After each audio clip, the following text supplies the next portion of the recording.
kita coba hidupnya. Oke, mantap cuy, bisa ternyata ya. Jadi mengapa hal ini bisa terjadi ya?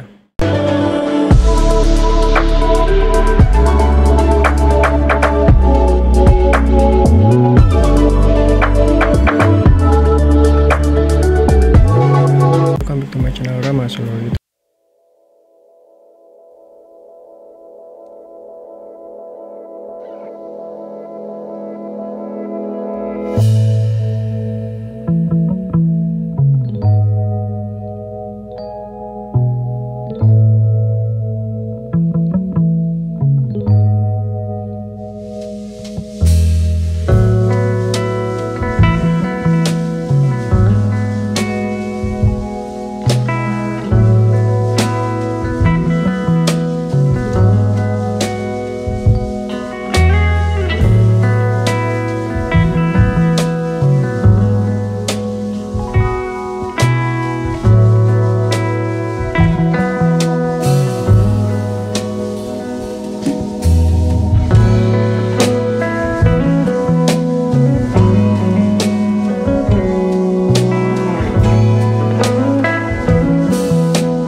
adapter switch ya, khususnya tidak bisa hidup ataupun rusak.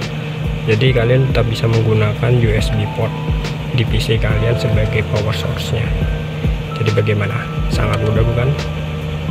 Pastinya sangat mudah. Jangan lupa komentar di kolom komentar, dan like, comment, and subscribe, dan hidupkan lonceng notifikasi, karena insya Allah setiap harinya akan ada video menarik dan useful buat kalian yang pastinya berguna bagi hidupkan. Oke, sekian dari saya. Wassalamualaikum warahmatullahi wabarakatuh. See you, goodbye on the next video. Stay healthy and stay happy. Oke, dah. Mantap nih.